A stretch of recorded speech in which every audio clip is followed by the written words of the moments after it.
This discussion may seem very theoretical, but it isn't. This is deeply personal. What's holding you back? What's getting in the way of you becoming the best version of yourself?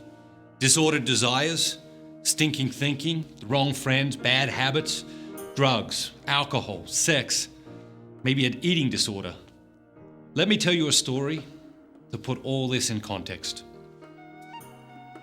Once upon a time, there was a Native American Indian boy.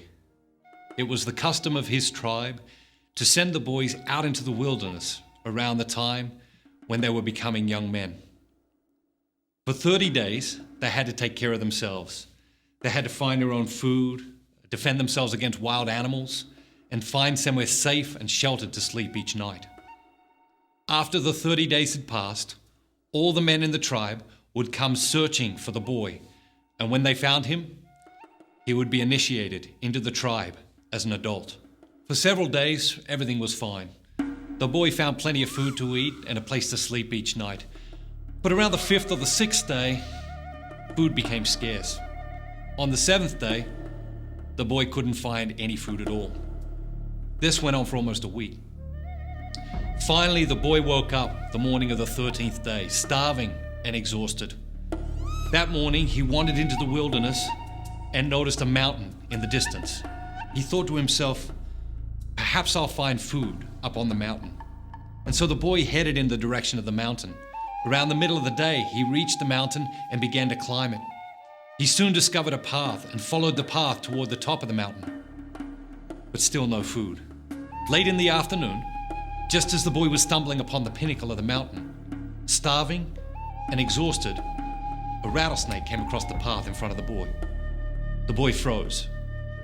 The boy looked at the snake, and the snake looked at the boy. Then the boy slowly backed away from the snake. But just as he did, the snake said to the boy, "Boy, I'm lost up here in the mountains, and I cannot find my way down. But I know you know the way down the mountain.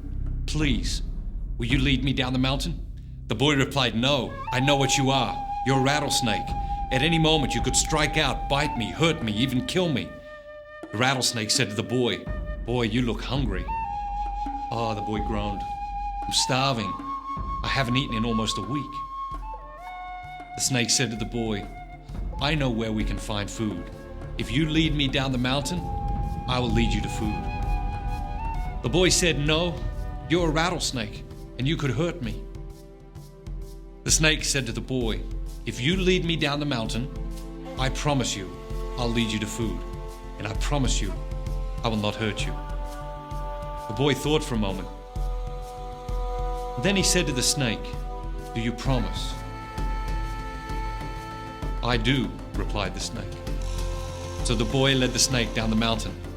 And when they got to the bottom of the mountain, the snake led the boy to food. The snake lay before the boy a banquet fit for a king, and the boy ate and he drank and he felt like a king. And then the snake began to dance. And when the snake danced, it was beautiful. So the boy began to dance. And the boy danced and the snake danced, and they ate some more and they drank some more. And then all of a sudden the snake struck out and bit the boy. And the boy fell to the ground screaming and crying. And the snake slithered over to the boy. And the boy looked at the snake, and the snake looked at the boy. And the boy screamed at the snake, "You promised! You promised you wouldn't hurt me!" The snake looked deep into the boy's eyes and smiled and laughed and said, "You knew what I was when you picked me up." Question: what is it in your life that sooner or later just going to turn on you and strike you down? And what are you going to do about it? The rattlesnakes we encounter in life are always making promises they cannot keep. It is the very nature of these things to turn on us and strike us down. Life's a journey. Where is your journey taking you at the moment? Is it time to make a change? If it is, I hope you'll make the change, and make the change quickly. I hope you have the courage to make the change now. You see, courage is a prerequisite for life. Everything in life requires courage.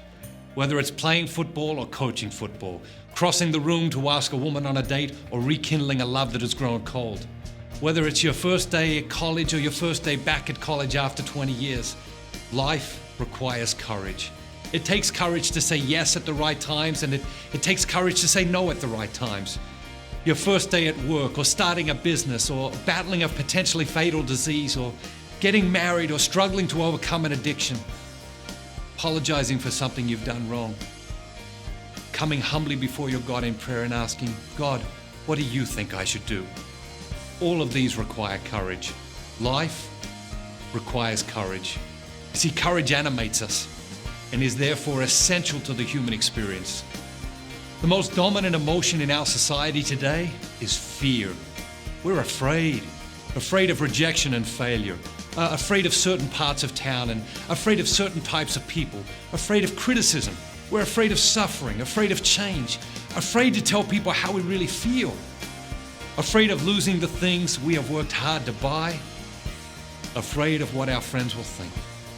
We're afraid of so many things. Often, we're afraid to be the best version of ourselves. But before too long, we're going to meet someone who will banish our fears and fill us with courage to live an incredible life.